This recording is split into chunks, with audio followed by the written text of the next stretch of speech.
Please give the heading person. Person, अरे वो English grammar वाला पर्सन नहीं, first person, second person, third person पढ़े थे, याद है? हाँ हाँ, वही पर्सन पढ़ेंगे, तुमसे पूछेंगे। पर्सन पर्सन पर्सन नाम तो सुना होगा ना, इंग्लिश में पढ़े थे ना। फर्स्ट पर्सन सिंगुलर में क्या आता है? फर्स्ट पर्सन सिंगुलर में क्या आता है? ओके, सेकंड पर्सन प्लूरल में क्या आता है? ही शी थर्ड पर्सन होता है। इसलिए इसलिए बोलता हूँ कि बच्चे लोग को पढ़ा लेना, ठीक है? ये सबसे सही रहता है, बचपन रिकैप भी हो जाएगा, नॉलेज भी सही रहेगा।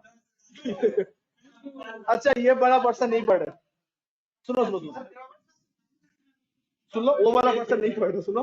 अच्छा, आपको इनकम टैक्स देना है तो आप क्या बन जाओगे? अगर आप एसएससी बन रहे हो तो आपके मन में क्या सवाल आएगा? राठौर साहब, आप एसएससी बन गए हो तो आपके मन में क्या सवाल आएगा? कितना टैक्स देना है, कब देना है? सर, ये सब क्वेश्चन बाद में आता है, सबसे पहले ये क्वेश्चन आता है नहीं देंगे तो क्या होगा? यार हम लोग का माइंड जो है ना, पहले ढूंढते हैं कि यार कॉन्सिक्वेंसेस पता करो। एग्जाम्पल, कॉलेज का इंटरनल एग्जाम, नोटिस आया, नोटिस में कॉलेज का इंटरनल एग्जाम है, स्टूडेंट पहले पता करेगा नहीं देने से क्या होगा। तो अगर आपको पता चले इट्स अ फॉर्मेलिटी, देना पड़ता है, ओ ऐसा बात है, ठीक है देख लेंगे। लेकिन अगर ऐसा बोलते नहीं, ये अटेंडेंस काउंट होगा, मार्क्स में ऐड होगा, तो उस दिन कितना भी काम क्यों ना हो, कॉलेज में आ ही जाएगा, और उस दिन पता चलता है कि एग्जैक्टली कॉलेज में कितने लोग एडमिशन लिया, ठीक है? तो ऐसा हुआ है कभी आप लोगों के साथ? तो टैक्स के मामले में भी सेम हाल है कि अगर आपको पता चला ठीक है टैक्स दो दो ना दो कोई फर्क नहीं पड़ता, बोला ठीक है देख लेंगे, लेकिन जिस दिन आपको पता चला नहीं, ना देने से आपको फाइन लगेगा, पेनल्टीज लगेगा, तो आप बोलोगे ठीक है समझ गए, कितना देना है, ठीक है? एक बार में देना है कि हौले हौले देना है, कब तक ड्यू डेट है? तो ये जितना सारा सवाल आपके माइंड में आ रहा है ना, कब देना है, कितने बार में देना है, कब तक कैसे देना है, ये सारा आंसर देगा आपका पर्सनल स्टेटस। गाइस, फिर से बता रहा हूं, एसएससी और पर्सन में थिन लाइन ऑफ डिफरेंस है। थिन लाइन मतलब ऑलमोस्ट सेम है, थोड़ा सा डिफरेंस है। क्या डिफरेंस है सर? आपको टैक्स देना है तो आप क्या हो? आप एसएससी हो। आप टैक्स कितना देना है, कब देना है, कैसे देना है, मतलब कितना बार में देना है, ये सारा क्वेश्चन आंसर देगा कि आपका इंडिया में पर्सनल स्टेटस क्या है। ओके, तो एसएससी अलग था, पर्सन अलग है, दोनों ऑलमोस्ट सेम है, थोड़ा सा डिफरेंस है। ये क्लास में जितना सारा लोग बैठे हैं ना, हम लोग सब पर्सन है, सब लोग पर्सन है। क्या आप लोग एसएससी हो? दिल को हाथ रख के बोलो। वो 5 जो कंडीशन बताया था, आप लोग उसके अंदर आते हो? तो आप लोग क्या नहीं हो? एसएससी अब तक तो नहीं हो, जिस दिन टैक्स में बन जाओगे। लेकिन क्या अभी पर्सन में नहीं हो? Of course you are a person. समझ आया? अच्छा, क्लियर हो ये वाला पार्ट? तो पर्सन के अंदर कौन कौन आएगा वो लिख लेते हैं, देख लेते हैं। आ जाओ, मजा आने वाला है, आ जाओ पढ़ लेते हैं। राखी जी, आवाज आ रहा है क्लियरली?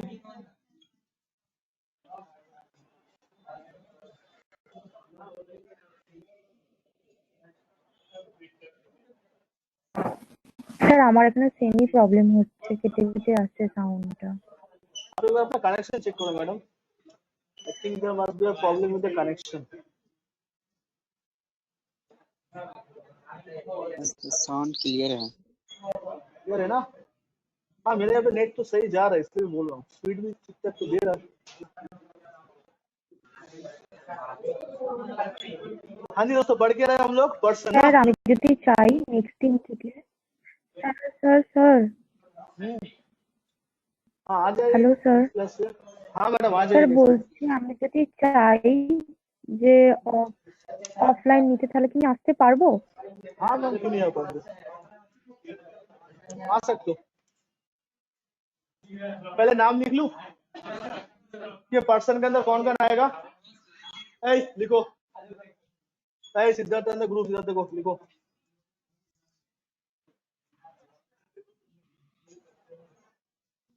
ये सब नाम तो सुनते होंगे।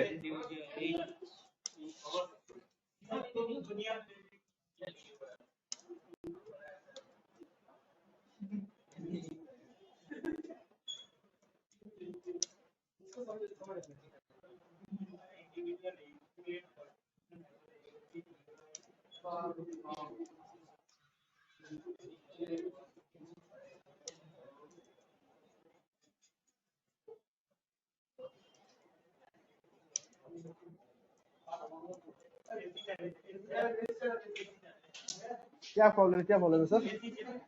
इसी चलता है, चलो लो। ये पूछ रहा था चलता है कि नहीं चलता। हाँ से क्या बात हो भाई?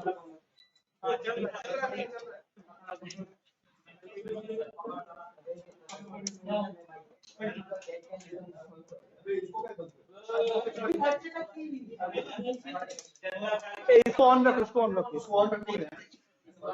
बैठ जाओ। प्रॉब्लम क्या? ठंड लग रहा है। लेट भी छोड़ो ना, इतना सारा लोग सफोकेशन हो जाएगा प्लीज।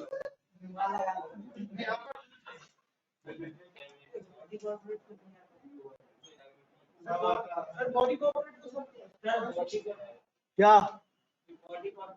अब बॉडी स्प्रे नहीं है, बॉडी कॉर्पोरेट है, वो आएगा पहले, मतलब आजादी से पहले, 1947 से पहले। अरे लिख तो लो यार, तुम लोग क्या मतलब कुछ भी, हम है एक्सप्लेन करने के लिए।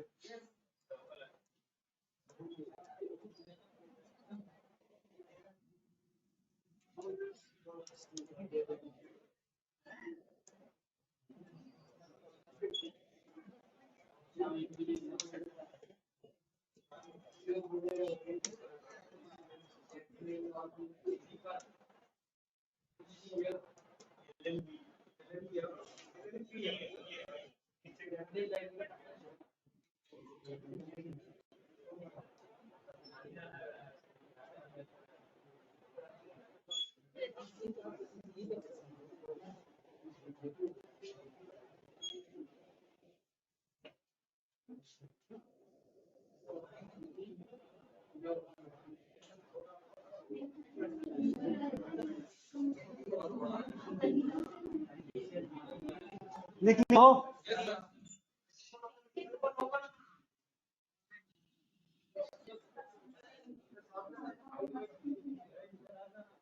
हाँ जरूरी है।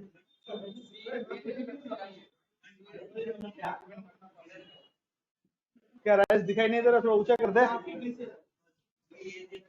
ऊंचा कर दे। हाँ जी स्टार्ट करें अभी, एक्सप्लेन करें? ओके तो पहले आप बोलिए कि ये हम लोग पढ़ क्यों रहे हैं, ये आपको समझ में आया? आपको टैक्स देना था, आप क्या बने थे? एसएससी बने थे। लेकिन क्वेश्चन ये नहीं था, क्वेश्चन ये था सर अगर मुझे टैक्स देना है तो मुझे बताइए रेट क्या है, कब देना है, ड्यू डेट क्या होगा, एंड नहीं देने से कंसिक्वेंसेस क्या होगा।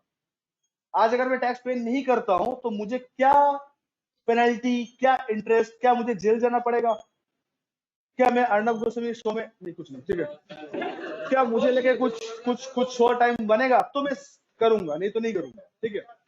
अच्छा तो मतलब न्यूज चैनल में क्या मुझे दिखाया जाएगा तो लोग मुझे पहचान जाएगा, ठीक है। तो एनीवे तो सर ये सारा आंसर देगा आपका पर्सनल स्टेटस। ये न्यूज चैनल वाला मैं ऐसा नहीं बोल रहा, न्यूज चैनल सच में आता है।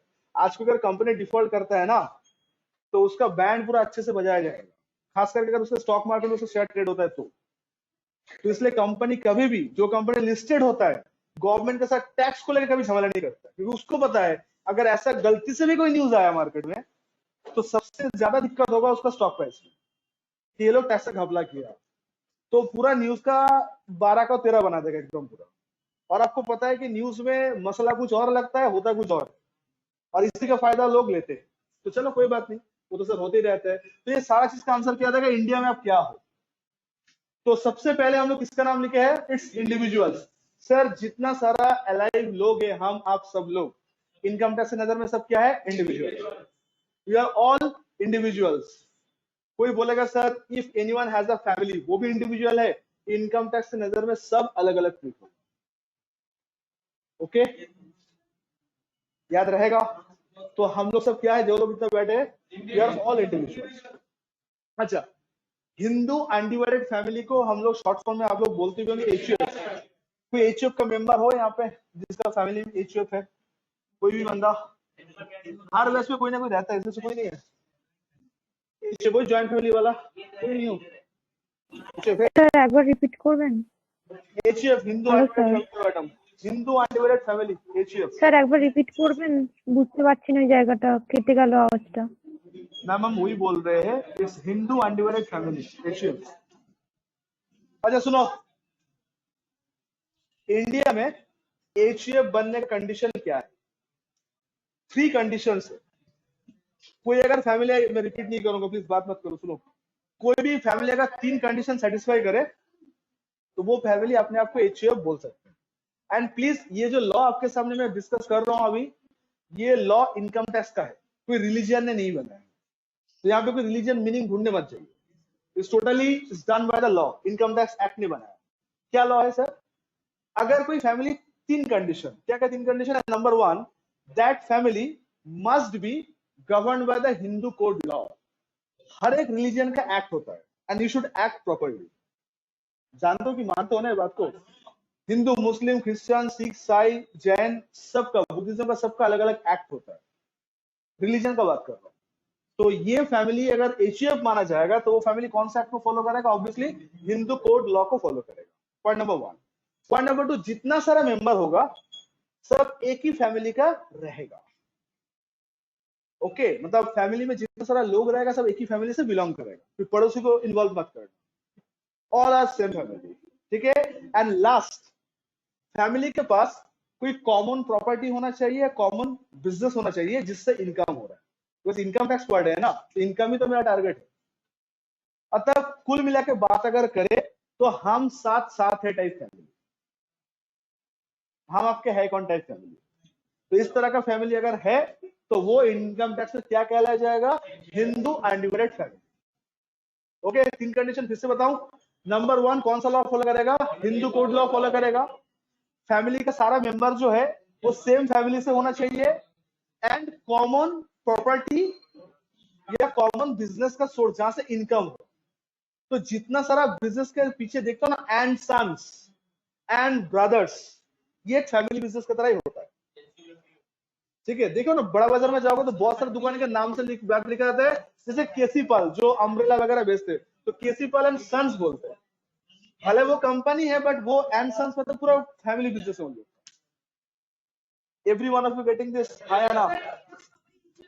नहीं, वो लोग एचएफ का नहीं, मतलब एचएफ ऐसा ही नाम होता है, and brothers and sons and something like that, it's a family business. Okay, क्योंकि केसीपाल कंपनी है, केसीपाल महिंद्रा रत्न देयर ऑल द कंपनीज, वो अभी एचएफ नहीं है वो, ठीक है। तो एचएफ पहचान है कैसे? नाम के पीछे एचएफ लिखा हुआ रहेगा, नाम के पीछे एचएफ लिखा हुआ रहेगा। अच्छा आगे बढ़े। हाँ बोलो सर। All 3 conditions. क्या क्या कंडीशन? फिर से एक बार, हिंदू कोड लॉ फॉलो होगा, मेंबर सब सेम फैमिली का होगा एंड कॉमन प्रॉपर्टी या बिजनेस का इनकम का सोर्स रहेगा। कॉमन वाला मतलब जो फैमिली इनकम माना जाएगा, ठीक है। कोई भी बिजनेस कैन बी एनीथिंग। अब ये सुनने के बाद गर्ल्स स्टूडेंट थोड़ा सा ऑब्जेक्शन करते हैं कि सर फैमिली आप तो सेम मेंबर बोल रहे हो ना, तो जो गर्ल्स शादी करके ससुराल जाएंगे वो तो फैमिली अलग है ना।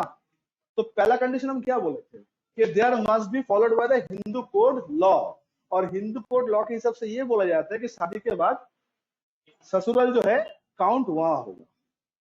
ये तो नहीं है, if I am not wrong, rule तो ही बोलते हैं ना। तो मतलब आप सेम फैमिली के अंदर ही हो। क्लियर?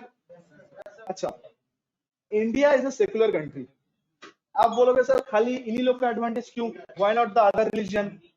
तो सुन लो ध्यान से, अगर कोई दूसरा धर्म का कोई अनडिवाइडेड फैमिली हो, अच्छा देखो मैं फिर से बता रहा हूं, अनडिवाइडेड फैमिली कोई बना सकता है, कोई भी रिलीजन का लोग अनडिवाइडेड फैमिली बना सकता है। इनकम टैक्स उसको कैसे लेगा ये बात है। तो इनकम टैक्स एचओएफ को तभी एचओएफ मानेगा जब 3 कंडीशन फुलफिल करेगा। आप कोई दूसरा धर्म का कोई मुस्लिम फैमिली या क्रिश्चियन फैमिली अगर बना लेते हैं तो बना तो सकते हैं, इनकम टैक्स उसको इंडिविजुअली मानेगा। हाँ, तो क्या लिखेगा? क्या अनडिवाइडेड फैमिली लिखेगा? तो नहीं, इनकम टैक्स एचएफ को खाली हिंदुज्म को ही मानेगा, इसलिए हिंदू अनडिवाइडेड फैमिली लिखा है। आप अगर फैमिली को हम साथ बना ले रहे हो तो बनाओ, कोई किसी को ऐतराज नहीं है, लेकिन उसका इनकम टैक्स नजर में मत बोलना कि हम HF.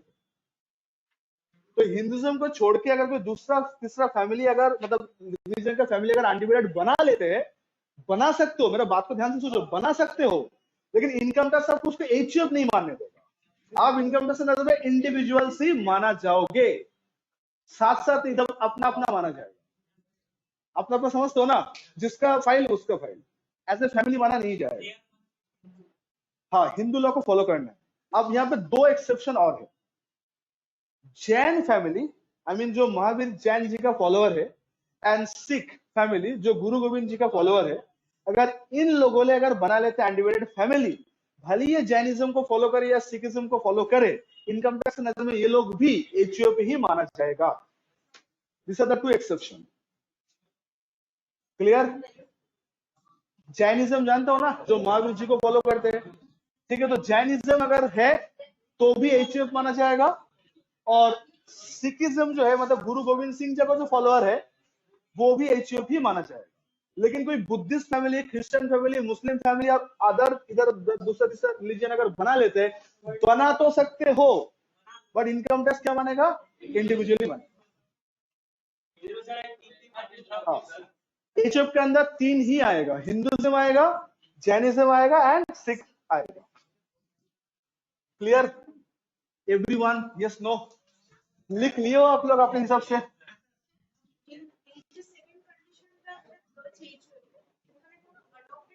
No no no no, Alok को नहीं लिया जाएगा यहाँ पे। आलोक को जानते हो? आलोक कौन है? आलोक एग्जैक्टली पहचान लिया? छूट गए।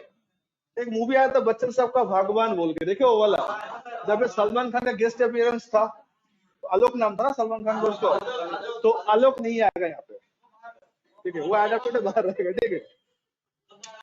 चलो भाई, सलमान खान है वो। क्या बोल रहे हो तुम? चलो नेक्स्ट। यस, एचएफ क्लियर है सबका? To all my online student, आप लोग के कोई सवाल जवाब है तो कर सकते हो, और else I will proceed further. Online वालों से यस नो?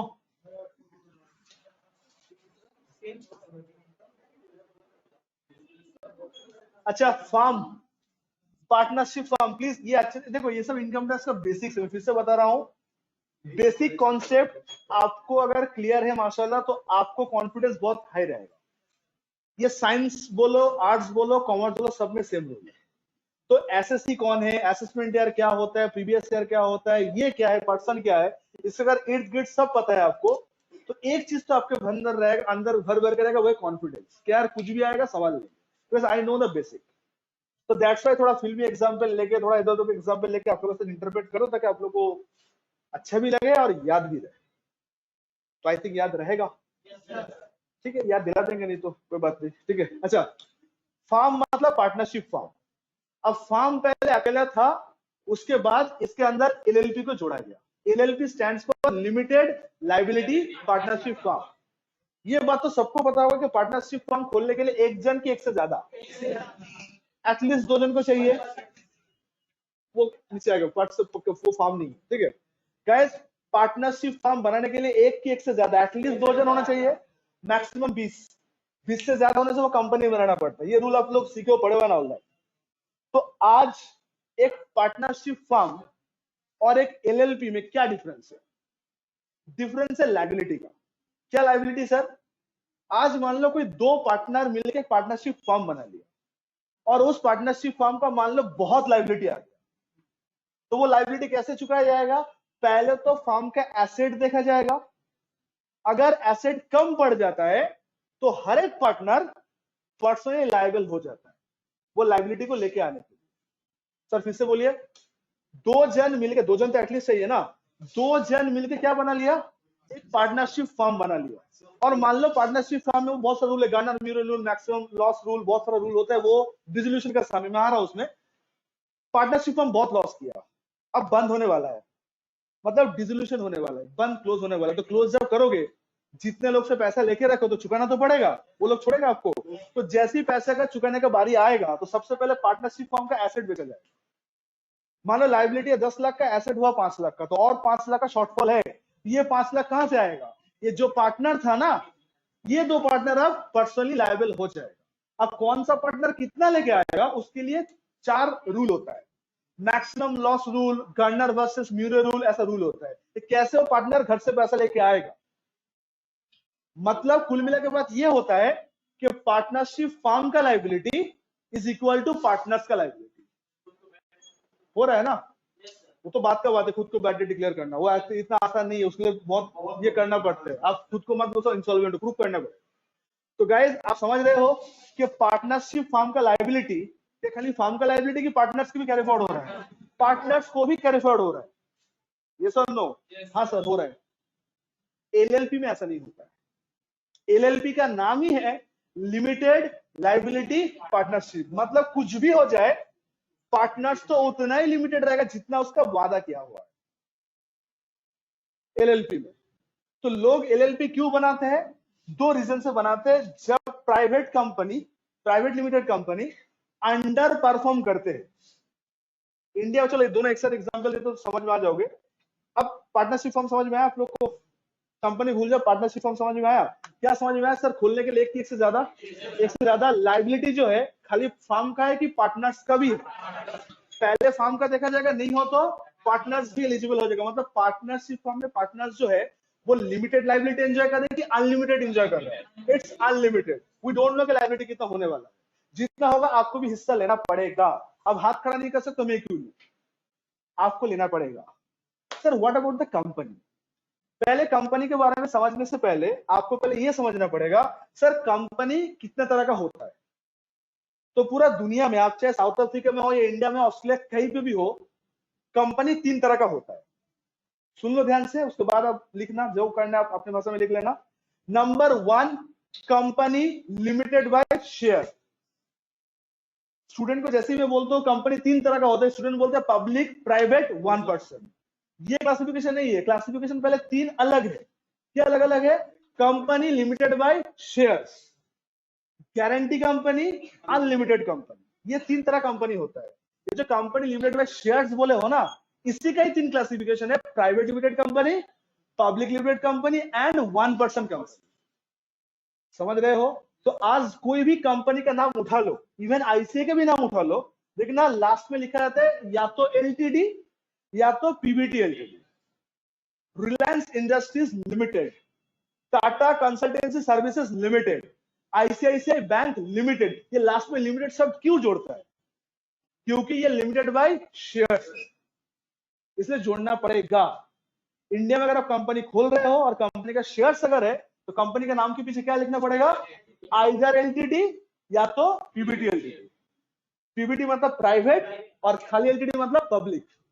जिसका शेयर मार्केट में मिलता है दैट इज पब्लिक, जिसका शेयर घर वाले के अंदर होता है प्राइवेट। अभी खाली इतना जान लो, डन। तो सर कंपनी का जो शेयर होल्डर होता है तो उसका भी तो लायबिलिटी होगा। उसका लायबिलिटी शेयर का फेस वैल्यू तक। कितना तक? शेयर का फेस वैल्यू। तो अगर शेयर का फेस वैल्यू 10 रुपए होता है, तो अगर आपने 10 रुपए दे दिए हो और आपसे पैसा नहीं मांगा जाए, कंपनी बोलता है, कंपनी लॉ बोलते हैं कि आपका शेयर का फेस वैल्यू कितना था। आप लोग जानते हो ना फेस वैल्यू, प्रीमियम, डिस्काउंट सुने हो ना शेयर का। तो फेस वैल्यू अगर 10 रुपए होता है और आपने 10 रुपए ही दे दिए हो, फर्दर आपसे पैसा नहीं मांगा जाएगा। पार्टनरशिप में ऐसा था, हमने घर से 2-2 लाख का कैपिटल लेके आ गए थे, फिर भी बोल रहे पैसा और दो, क्यों? लायबिलिटी कम पड़ रहा है। तो that is the difference between the company and partnership firm. Company में लायबिलिटी लिमिटेड है कि अनलिमिटेड है? Come on, it's limited. Partnership firm में इट्स अनलिमिटेड। कंपनी फॉर्मेट में अगर बिजनेस करोगे ना, तो आपको बहुत सारा फॉर्मेलिटीज करना पड़ता है। कैसे? एजीएम करो, मिनट्स फाइल करो, ये करो, वो करो। तो अगर कंपनी जैसे कोविड चल रहा है अभी, तो कोविड के लिए अगर मान लो अंडर परफॉर्म कर रहा है, तो उसके सब खर्चा बर्डन हो जाता है। वो सब खर्चे से भागना चाहता है, भाई पैसा तो आ नहीं रहा, उल्टा देना पड़ रहा है, तो मुझे इससे एस्केप चाहिए, तो चेंज कर लो बिजनेस। तो अगर कंपनी से कल अगर आप पार्टनरशिप फर्म में कन्वर्ट हो रहे हो, तो आज जो शेयर होल्डर है कल वही तो पार्टनर्स बनेगा। कम ऑन यार, आज जो कंपनी का शेयर होल्डर है कल वो जब कंपनी पार्टनरशिप में कन्वर्ट होगा तो वही लोग तो पार्टनर बनेगा। प्रॉब्लम क्या होगा पता है? कंपनी में वो लिमिटेड था और पार्टनरशिप फर्म में जाकर वो अनलिमिटेड। ये बात उसको हजम नहीं होती। कल जहां पे मेरा लाइबिलिटी लिमिटेड था और वहां पे जाकर मेरा लाइबिलिटी क्या हो जाएगा, अनलिमिटेड हो जाएगा, गॉड नोस कितना पैसा और देना पड़ेगा, ये उन लोग को रोक लेता है। तो इसलिए कंपनी से फर्म में कन्वर्ट होना दिक्कत होता था। तब जाके कॉन्सेप्ट को इंप्लीमेंट किया गया, जहां पे बोला गया हाँ आप पार्टनरशिप फर्म ही बनाओगे, बट लाइबिलिटी लिमिटेड क्या लिमिटेड रहेगा, it's limited, that's it's called limited liability partnership firm. Clear? ये नाम से तो पार्टनरशिप फर्म ही है, बट हरकत से कंपनी है। इसका सब एमसी के साथ ही काम होता है, minister of corporate affairs, ROC में ये सब फाइलिंग होता है इसका। हाँ, टैक्स तो वही 30% देना पड़ेगा इसका। हाँ, limited by shares, guarantee and unlimited company. To all my online students, आप लोग को 3 बातें समझ में आया? What is the meaning of firm, what is the meaning of LLP and what is the meaning of company? कोई doubt है किसी का? All clear, all good? Thank you. Online में जो लोग कंफर्म कर रहे हो, yes sir, okay sir, clear sir बोल के। और किसी के मन में कोई डाउट प्रश्न हो तो please ask, feel free to ask. हम लोग साथ साथ है तो हाँ, गारंटी अनलिमिटेड कंपनी। अच्छा, इंडिया में ना गैस इंडिया में अनलिमिटेड कंपनी और गारंटी कंपनी का प्रैक्टिस नहीं है। Guarantee company and unlimited company का इंडिया में प्रैक्टिस नहीं है। इंडिया में सारा कंपनी लिमिटेड बाय शेयर्स से पाया जाता है, ज्यादा नहीं, बिकॉज सारा एनएससी बीएससी में जितने लोग सबका वही है। ठीक है, तो कंपनी तो वही है, वही लोग तो है। हाँ,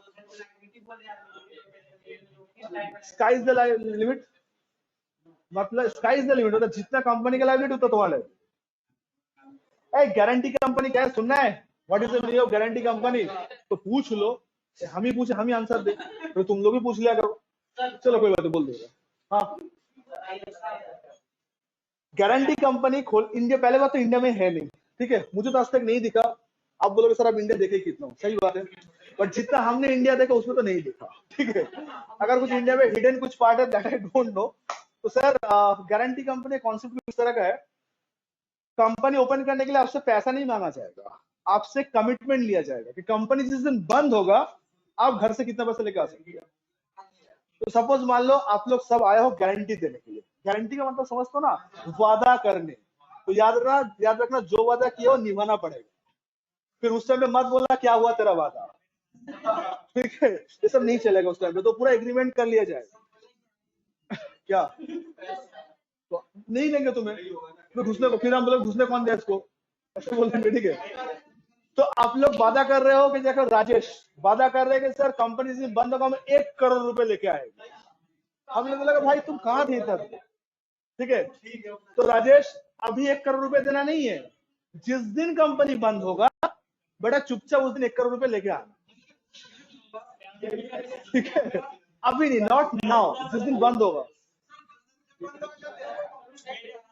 एक आप लोग को क्या लगता है बिजनेसमैन मजाक करते हैं, जाके सेल्फी लेते हैं आपस में जाके? तो कुछ ना कुछ तो पेपर वर्क करेगा। तो राजेश अगर 1 करोड़ का वादा करे तो हम लोग पहले उसको पूछेंगे भाई कहाँ है पैसा दिखाओ। तो उसका बैंक बैलेंस, उसका प्रॉपर्टी अगर मैं देखूंगा उसका हैसियत है तो आप देखो उसको ग्रुप में लूंगा। तो आपको क्या लगता है जाके अब सर 10 करोड़ रुपए लिख लीजिए मेरे नाम पे? कुछ भी थोड़ी होता है। उठा का फेल देगा तुम्हारे बाहर में 10 करोड़, मजाक चल रहा है।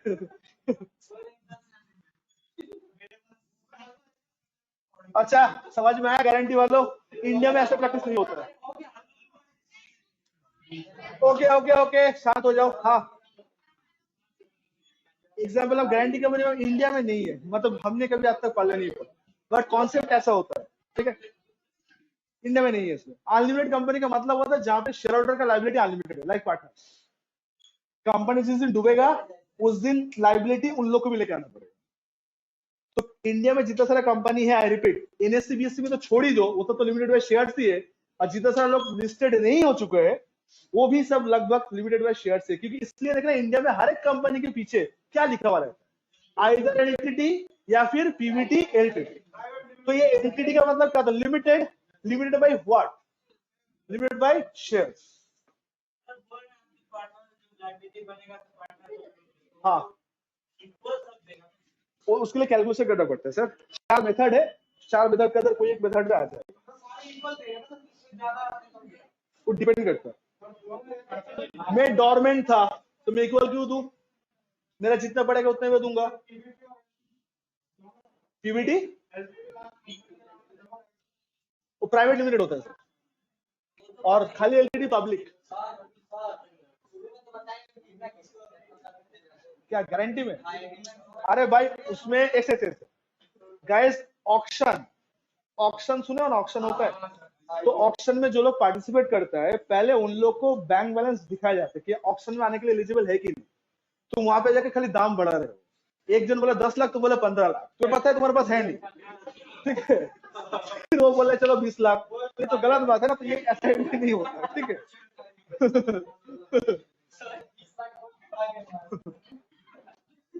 हाँ ऐसे क्वेश्चन, हाँ बोलो। हाँ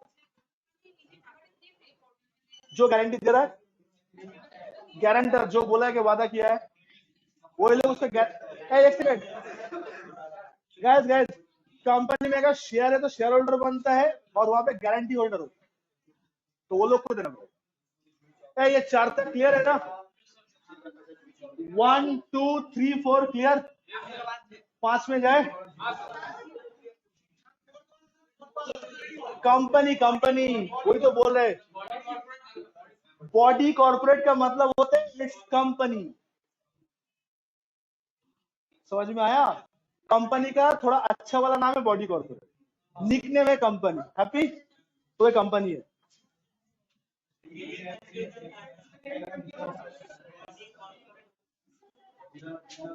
ओके इधर आ जाओ।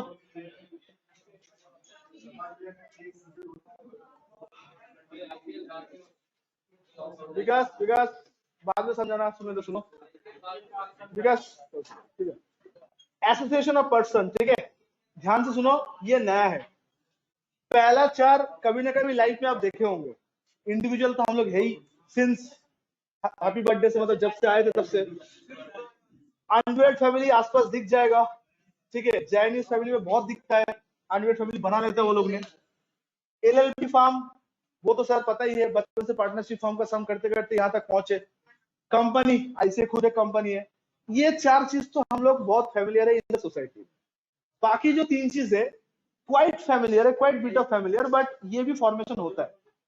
तो 5 नंबर में क्या है? Its association of person. पहले आप बोलो कि एसोसिएशन का मतलब क्या होता है, what is the meaning of association? It's एकत्रित होना। क्लब जो होता है, तो हर एक क्लब का नाम एसोसिएशन से ऑलमोस्ट स्टार्ट होता है ना।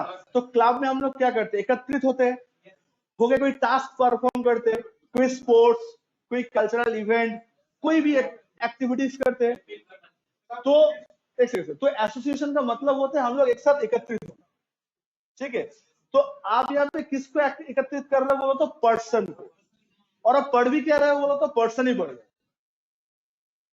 फिर से बता रहा हूं, एसोसिएशन का मतलब होता है एकत्रित होना, एक साथ मिलना, एक साथ एक्युमुलेट होना। तो किन लोग के एक्युमुलेशन का बात हो रहा है? पर्सन का एक्युमुलेशन का बात हो रहा है। किसका बात हो रहा है? पर्सन का एक्युमुलेशन का बात हो रहा है। हम लोग पढ़ भी क्या रहे हैं? पर्सन पढ़ रहे हैं। याद रखना, आज पार्टनरशिप फॉर्म में मेंबर तो पार्टनर्स ही होता है, आई मीन इंडिविजुअली होता है।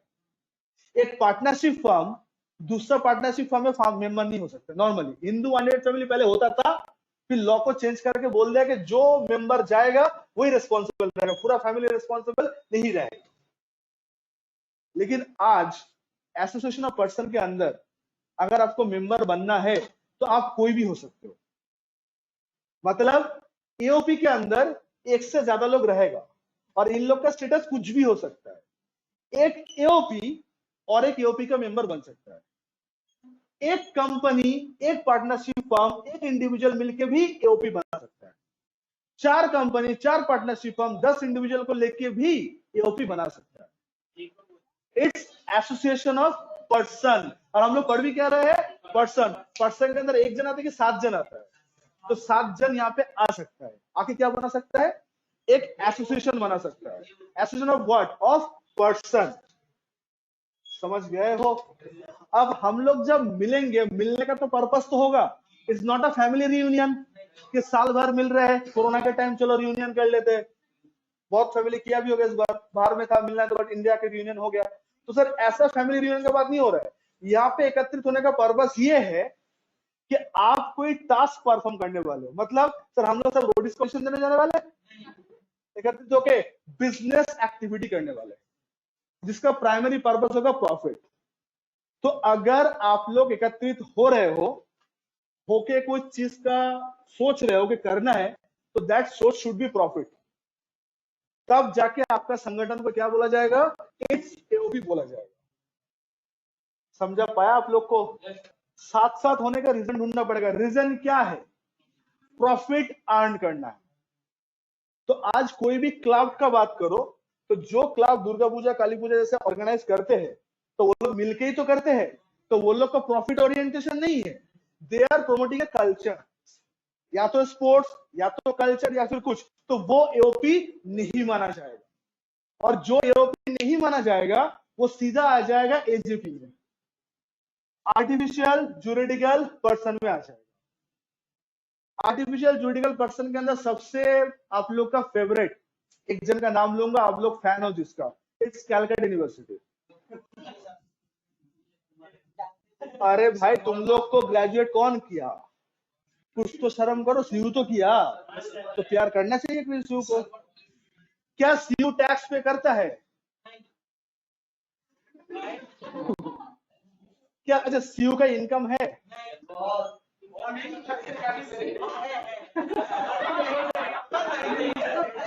तुम ये जो सिंड्रेला वर्ल्ड में हो ना, वहां से वापस आओ। हाँ, सीयू टैक्स पे नहीं करता है, सीयू इनकम नहीं है, सप्ली जो लेता है फ्री में लेता है। सप्ली पेपर फ्री का होता है, तो सीयू का तो मेन सोर्स ऑफ इनकम ही होगा sale of supply, not sale of supply, collection of supply. ठीक है, तो ऐसा लगता है कि नहीं लगता है? अच्छा, सप्ली सेल नहीं करते, ठीक है, सप्ली का पैसा देना पड़ता है। तो आज शायद ही कोई स्टूडेंट होगा जो अच्छा बच्चा नहीं है, उसको लाइफ में सप्ली ना हो, तो किस बात का सीयू? ठीक है, तो जो लोग सप्ली दिया है, पैसा देखिए दिया है, तो सीयू को टैक्स देना होना वो अलग बात है। सीयू का इनकम है, admission fees, supply fees, session charges आते हैं उन लोगों के पास पैसा। तो कैलकाटा यूनिवर्सिटी कहाँ आएगा? हाँ थैंक यू। आज जो कोलकाता बोले कॉलेज सीट पे आएगा, यहाँ पे कहाँ आएगा? अच्छा नेक्स्ट नेक्स्ट नेक्स्ट, मेरा एक नेक्स्ट क्वेश्चन है आप लोग से, आप लोग को जो लगता है भी बोलना, क्या मोदी जी को टैक्स पे करना पड़ता है?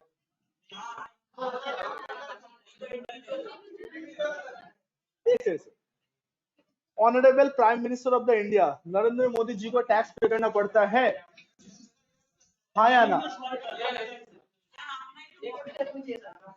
अच्छा, बीजेपी जो पार्टी है या कांग्रेस जो पार्टी है, क्या इन लोग को रिटर्न फाइल करना पड़ता है? सुनो ध्यान से, इंडिया में कोई भेदभाव नहीं है टैक्स में, prime minister, chief minister, president सबको इनकम टैक्स फाइल करना होता है। तो मोदी जी जब अपना फाइल करने जाएंगे तो he will be an individual, लेकिन उनका पार्टी बीजेपी या कोई भी जो पॉलिटिकल पार्टी है, कांग्रेस हो, तृणमूल कांग्रेस हो, समाजवादी पार्टी हो, व्हाटएवर, हर एक पार्टी को रिटर्न फाइल करना जरूरी होता है। आप बोलोगे पॉलिटिकल पार्टी कौन सा अर्न करता है? अर्न नहीं करता है, उन लोगों को डोनेशंस मिलता है, पॉलिटिकल पार्टी को डोनेशंस मिलता है। तो क्या बोल रहे हो? सुन लो, ठीक है।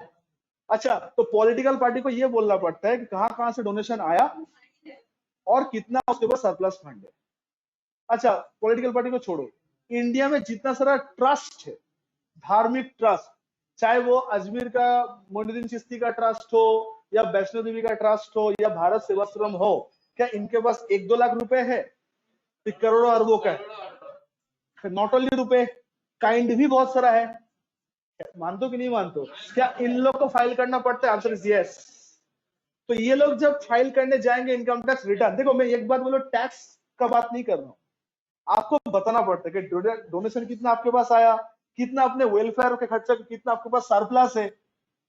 कैलकाटा यूनिवर्सिटी में टैक्स देना नहीं पड़ता है, बट उनको बताना पड़ता है जो फंड आपके पास आया यूनिवर्सिटी ग्रांट कमीशन से या प्राइम मिनिस्टर या कहीं से, उसको आप यूटिलाइज कैसे किए हो, कितना फंड आपके पास पड़ा हुआ है, उन लोग का भी ऑडिट होता है।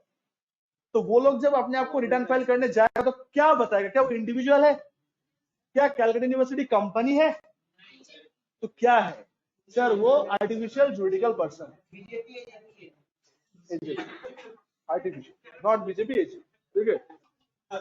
अच्छा एक सेकंड, तो एसोसिएशन ऑफ पर्सन का मतलब समझ में आया, एक जन की एक से ज्यादा, और कोई भी आ सकता है, कंपनी, इंडिविजुअल, एचएफ सब अलाउड है, सब अलाउड है, लेकिन आने का वजह क्या है, प्रॉफिट अर्न करना। तो अगर प्रॉफिट अर्न करने के लिए एकत्रित हो रहे हो तो आप क्या हो, आप एओपी हो। अगर प्रॉफिट अर्न करना नहीं, ऐसे ही एकत्रित हुए हो तो आप क्या जाओगे, फिर साथ साथ है, हाँ। अब ये तो हमने पूछे नहीं कभी सर से, तो इस बार जब मन की बात करने आएंगे तो हम भी अपना 2-4 मन की बात पूछ लेंगे। क्वेश्चन में थोड़ा गजब है एकदम, ठीक है सच में यार। अच्छा next, body of individual, guys guess almost हो गया है। बॉडी ऑफ इंडिविजुअल एक्सेशन, नाम में क्या रखा है, इट्स इंडिविजुअल, तो मेंबर कौन बनेगा, ओनली इंडिविजुअल बनेगा।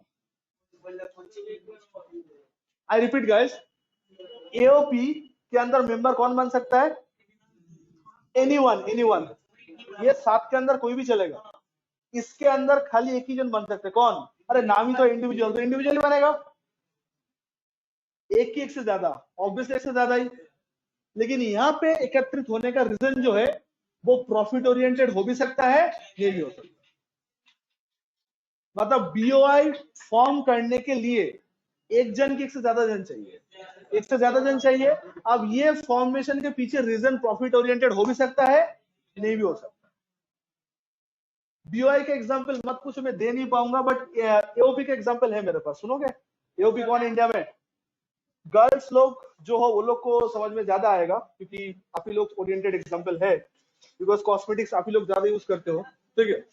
तो ऑरिफ्लेम कंपनी का नाम सुने हो, बॉयज लोग, आप लोग हाँ क्यों बोलो, किसी के लिए खरीदना पड़ता है, ठीक है, कोई बात नहीं, खरीद सकते हो, ठीक है। एमवे का नाम सुना है, एमवे, एमवे, ऑरिफ्लेम, एवोन, ये सब जो प्रोडक्ट होता है, नहीं लॉरियल गार्नियर नहीं आएगा, ये सब प्रोडक्ट बोलने तो मुझे बीच से मत टोका करो प्लीज। लैक्मी, लॉरियल नहीं आएगा, वो अलग है, वो लोग रिटेल सेल करते हैं। एमवे का प्रोडक्ट आप एमवे का शोरूम में जाओ, आपको नहीं देगा, पहले बोलेगा मेंबर बनो, उसके अगेंस्ट में आपको मिलेगा, पहले एग्जांपल सुन लिया। तो ऑरिफ्लेम, एमवे, इसका नियम होता है, ठीक है। तो ये एओपी का एग्जांपल है। डायरेक्ट सेलिंग एसोसिएशन बोलो, इन लोग का एक एओपी है जिसके अंदर ये लोग मेंबर है, और इंडिया में ये लोग को बिजनेस करने का तरीका डायरेक्ट सेल नहीं कर सकता है, ये लोग को पहले ग्रुप बनाना पड़ता है, हाँ वो चेन सिस्टम में आपको बढ़ना पड़ता है। क्लियर हुआ, नेक्स्ट।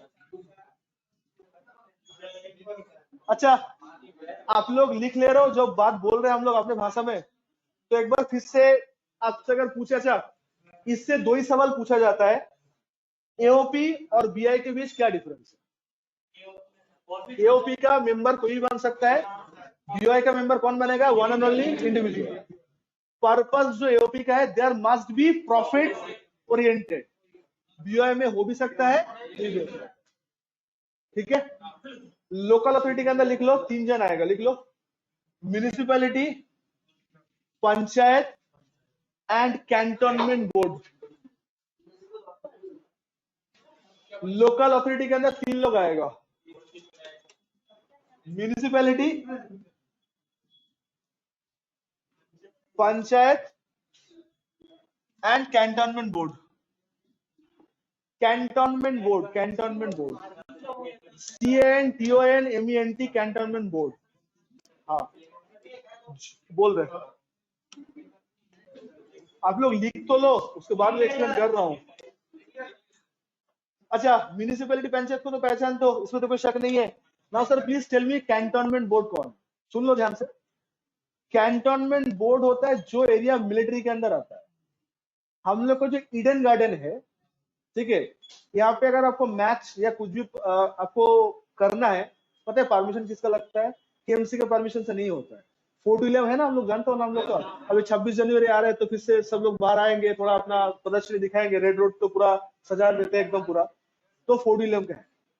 हम लोग का जो मैदान जो है वो सब कलकत्ता म्यूनिसिपैलिटी का नहीं है, बाबू घाट एस्प्लेनेड का उस साइड सब 4 to 11 का है। तो ये होता है कैंटोनमेंट। आपको उसमें कुछ भी चाहिए तो परमिशन केएमसी से नहीं, उन लोग से चाहिए। तो सीएबी जो है हम लोग का, क्रिकेट एसोसिएशन ऑफ बंगाल, ये जो है ये ईडन गार्डन को लीज पे लिया है उन लोग से, ठीक है। क्रिकेट एसोसिएशन ऑफ बंगाल जो है सीएबी जो है, ये ईडन गार्डन जो लिया गया है वो कैंटोनमेंट बोर्ड मतलब 4 to 11 से लिया हुआ है। कौन? हाँ, उन लोग का जुरिडिक्शन है वहां पे, उन लोग का वहां का रूल चलेगा। हाँ, बुक फेयर जो होता है अभी साइंस सिटी ग्राउंड पे होता है ना कोलकाता में, वो पहले मैदान पे होता था। ये लोग मना कर दिया, केएमसी वालों ने मना नहीं किया था, 4 to 11 वालों ने ऑब्जेक्शन करके हटा दिया कि यहाँ पे मत करो, वो उन लोग का जगह है। तो बॉर्डर सिक्योरिटी एरिया या जो एरिया में मिलिट्री के कैंपेन दोस्तों रेंज होता है जो उन लोग के जुरिडिक्शन में आता है, कानून उन लोग का है, तो वो कैंटोनमेंट बोर्ड बोलेगा। ठीक है, क्लियर? सातों के साथ पूरा क्लियर हुआ? कोई डाउट है? तो सर इंडिविजुअल कौन है? हम आप सब लोग इंडिविजुअल है। एचयूएफ बनने के लिए कंडीशन है कि ऐसे ही हिंदू लॉ, सारा मेंबर एक ही फैमिली का और कॉमन प्रॉपर्टी, ठीक है। आप लोग प्लीज थोड़ा सा शांत बैठो, रिकॉर्डिंग हो रहा है, ये जा रहा है। अब बैक टू बैक 5 क्लास करो, मुझे ना बैक टू बैक रिपीट मत करो प्लीज। फार्म जो है पार्टनरशिप फार्म, तो इसके अंदर एक मेंबर की एक से ज्यादा, ओके। अच्छा, पार्टनरशिप फार्म का प्रॉफिट ओरिएंटेशन होता है? हाँ, उसी के लिए तो पार्टनरशिप फार्म बनाते हैं। अच्छा, एलएलपी और नॉर्मल फार्म में क्या डिफरेंस है? इट्स लायबिलिटी का। नॉर्मल फार्म का लायबिलिटी क्या है?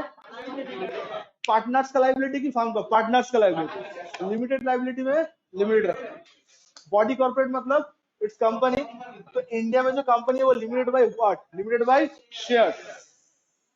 डन। तो लिमिटेड बाय शेयर्स मतलब लायबिलिटी कितना तक है? Up to the face value of the share. तो कोई भी चीज कंपनी है कि नहीं हो कैसे पहचानोगे? उसका नाम से। नाम अगर खत्म होता है, किससे खत्म होता है? एलटीडी या पीबीटी एलटीडी से, तो उसको हम लोग क्या मानेंगे? कंपनी। नॉर्मल एलटीडी मतलब पब्लिक, पीबीटी एलटीडी मतलब प्राइवेट लिमिटेड, ठीक है। अच्छा, एओपी का मेंबर कौन बन सकता है? क्या खुद एओपी का मेंबर बन सकता है? हर कोई बन सकता है। ये बनने के पीछे रीजन क्या है? कुछ भी कि profit. Profit. Body of individual का प्रॉफिट हो भी सकता है। लोकल अथॉरिटी के अंदर 3 जन आएगा, कौन कौन 3 जन आएगा? And cantonment. डन। और एकत्रित होने का रीजन अगर प्रॉफिट ना हो, कुछ वेलफेयर हो, वेलफेयर मतलब चैरिटी हो गया, स्पोर्ट्स एक्टिविटी, कल्चरल एक्टिविटी, कोई बिछड़ा हुआ लोगों को आगे लेके आ रहा हो, इस तरह का एक्टिविटी, सोशल एक्टिविटी जिसको बोलते हैं, वो कहाँ आ जाएंगे हम लोग को? एग्जैक्टली नॉन प्रॉफिट होगा तो एजीपी में आ जाएगा। Every one of you getting this? 7 जन को पहचान कौन खेलेंगे तो जीत जाएंगे। तो ऑनलाइन स्टूडेंट्स कोई डाउट है आप लोग का? Yes no? रुको, खत्म नहीं हुआ, रुको रुको रुको रुको, तो जल्दी क्या, अभी तो स्टार्ट किए, ठीक है। डन, इतना तक हो गया। तो गाइस फाइनली इस चीज को कंफर्म करते हैं, सुनो ध्यान से। आपको टैक्स देना है, आप क्या बनोगे? तो आपको टैक्स परसेंटेज में देना है, आपको टैक्स फ्लैट अमाउंट देना है, कि आपको टैक्स देना ही नहीं है, ये डिपेंड करेगा। आपको टैक्स देना नहीं है, पर्सन ही बोल रहा है कि सर आप अगर चैरिटी कर रहे हो, आपका काम है वेलफेयर करना, प्रॉफिट अर्न करना नहीं, तो डिपार्टमेंट आपसे टैक्स नहीं मांगेगा, आपसे डिटेल पूछेगा। बोलेगा देखो मुझे टैक्स नहीं चाहिए, बहुत अच्छा काम कर रहे हो, बट आप डिटेल तो बताओ कि डोनेशन कितना मिला है, उसमें से वेलफेयर कितने का आपके पास है, कितना अभी फंड, क्या प्लानिंग है। ये ट्रस्ट का बोलना पड़ता है। ट्रस्ट जो होता है चैरिटेबल ट्रस्ट, उसको ये बोलना पड़ता है। Every one of you getting this? Heading करो residential status, RS. Residential status.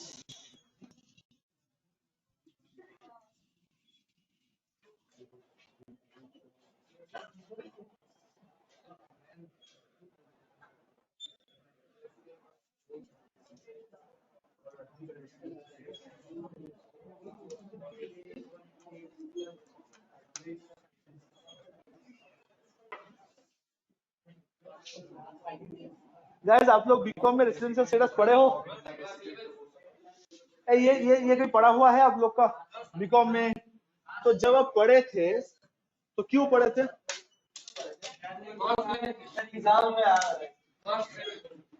चलो बच्चे लोग ने ट्रू कन्फेशन बोल दिया, एग्जाम में आना, मार्क्स लेना, ऑल दैट। अच्छा सुनो भाई, हम लोग जब कोई टॉपिक पढ़ेंगे ना तो उससे पीछे पहले वजह ढूंढेंगे, पढ़ेंगे, बेकार का टाइम वेस्ट नहीं करेंगे, ठीक है?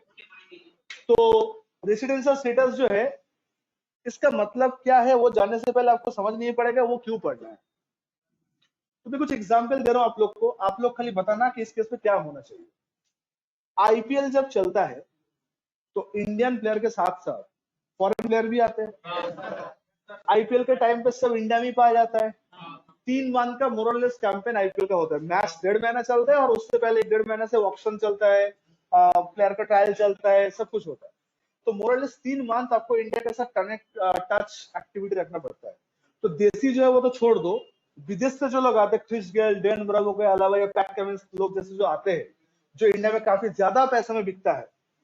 पैट कमिंस सबसे हाईएस्ट पेड था ना इस बार का। तो अब सवाल ये उठ रहा है, ये जो विदेशी बंदा है, ये जो इंडिया में आकर परफॉर्म कर रहा है, तो क्या इंडिया वाला उन लोग से टैक्स ले? अब समझ, पहले देखो, हाँ ना नहीं, पहले प्रॉब्लम को समझो। बंदा फिरंगी है, इंडिया से कोई कनेक्शन नहीं है, इंडिया में आ रहा है कुछ टास्क करने के लिए, वो भी टेम्पोररी, नॉट परमानेंट। तो वो जो टेम्पोररी 1-1.5 महीना जो इंडिया में रह गए और इंडिया से पैसा, काफी पैसा लेके गए, एंडोर्समेंट से पैसा तो मिलता है ना, पहला तो फ्रेंचाइजी का पैसा, उसके बाद ब्रांड एंडोर्समेंट जो होता है उससे भी तो पैसा मिलता है। तो ये सब जो पैसा उनको मिलता है ये तो इंडिया से ही मिल रहा है ना उन लोग को। सवाल ये आ रहा है कि इंडियन गवर्नमेंट देखेगा कि टैक्स भी लेगा? तो इसका सारा आंसर होगा उन लोग का रेसिडेंशियल स्टेटस।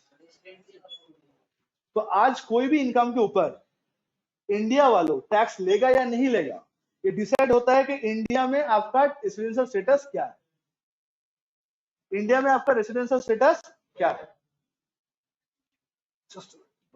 कितना कॉल कर रहा है?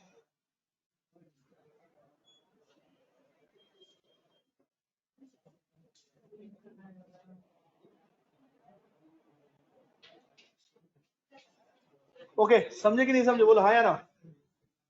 तो आज हम लोग रेसिडेंशियल स्टेटस पढ़ेंगे, क्यों? पहले समझ लो कि कोई भी इनकम के ऊपर इंडियन गवर्नमेंट टैक्स ले या ना ले, वो डिपेंड करता है इंडिया में आपका रेसिडेंशियल स्टेटस क्या है।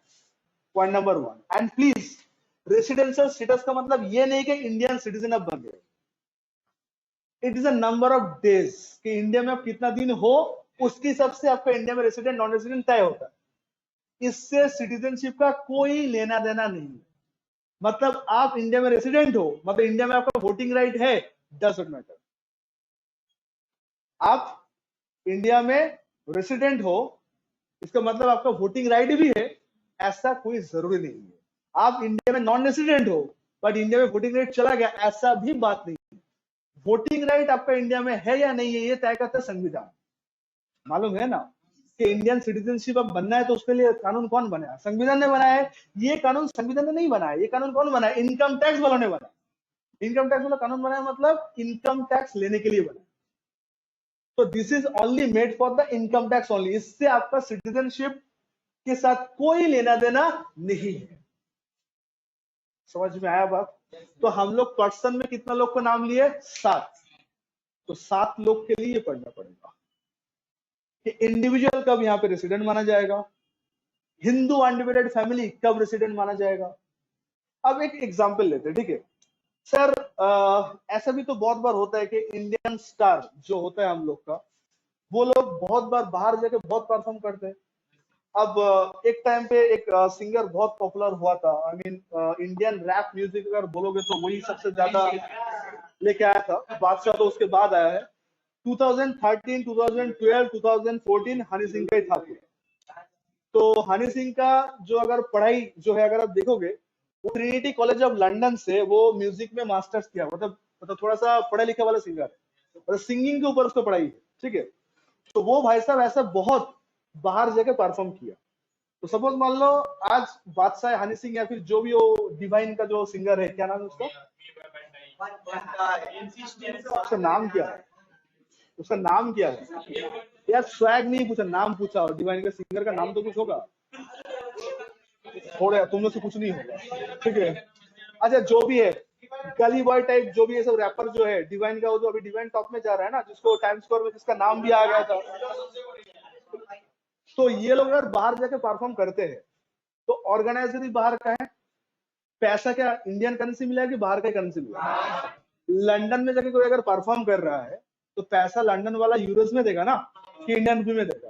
तो अर्निंग ये लोग कर रहे बाहर जाके, क्या है फर्नांडिस, इंडियन है, देसी की विदेशी है, अरे जो भी है, बाहर है, मतलब बाहर जाकर परफॉर्म कर रहे हो, तो बाहर जाकर अगर परफॉर्म करो तो ऑर्गेनाइजर बाहर का हुआ, पैसा भी फॉरेन करेंसी मिला है, और परफॉर्मेंस भी बाहर हुआ है, इंडिया से कोई कनेक्शन नहीं है। तो सवाल ये उठ रहा है, जब आप इंडिया में आओगे ये सब पैसा लेके और इज्जत नाम लेके, तो इंडिया में तो बहुत तारीफ मिलेगा आपको, क्या गवर्नमेंट आके बोलेगा टैक्स भी दे दो, लगे आप Sachin Tendulkar, you all know, you all love him, that master blaster, बहुत सारा चैरिटी मैच खेला तो बाहर जाके, ऑर्गेनाइजर भी बाहर का था, खेल भी बाहर में हुआ है, तो पैसा भी बाहर से ही मिला होगा। तो क्या इंडिया में सचिन सर को टैक्स देना पड़ा था क्या? इसका सारा आंसर मिलेगा उनका। तो केस कुछ ऐसा भी आएगा, आप अगर चांद पे चले गए हो और वहां कुछ अर्न किया, मान लो I don't know what is the currency of moon, जो भी, जब धरती में आओगे, लैंड जब करोगे, बहुत तारीफ होगा आपका, एक्सपीरियंस पूछा जाएगा, how do you feel in the moon and all that and everything. Last में एक सवाल और पूछा जाएगा, पैसा जो मिले उसके ऊपर टैक्स भी देना पड़ेगा, क्योंकि इंडिया में आप क्या बना जाओगे, रेसिडेंट बन जाओगे, तुम्हें कुछ नहीं होगा, तुम छोड़ दो, तुम छोड़ दो, ठीक है, तुम रैप म्यूजिक सुनो, अच्छा ठीक है। अच्छा सो गाइस, कहने का तात्पर्य ये था कि ऐसा भी सिचुएशन है कि इनकम कहीं से भी करो, टैक्स तो इंडिया को देना ही पड़ेगा। क्यों? अब इंडिया में क्या पाया जाओगे, रेसिडेंट। तो ये पढ़ने का पीछे रीजन यही है कि आपका कोई भी इनकम, चाहे वो इंडिया में हो, इंडिया के बाहर हो, या कहीं भी, मैं चांद इसलिए बोला था कहीं को डिफाइन करने के लिए, ठीक है। तो आपको क्या इंडिया में उसको टैक्स देना पड़ेगा, दैट इज द क्वेश्चन, ठीक है। तो हम लोग उस क्वेश्चन का आंसर कहां ढूंढेंगे, इट्स रेसिडेंशियल स्टेटस। तो 30 तारीख गैस दोनों ध्यान से, 30th जैन को जब मिलेंगे, our class will start with the RS, ठीक है। हाँ देना होगा ऑफ कोर्स।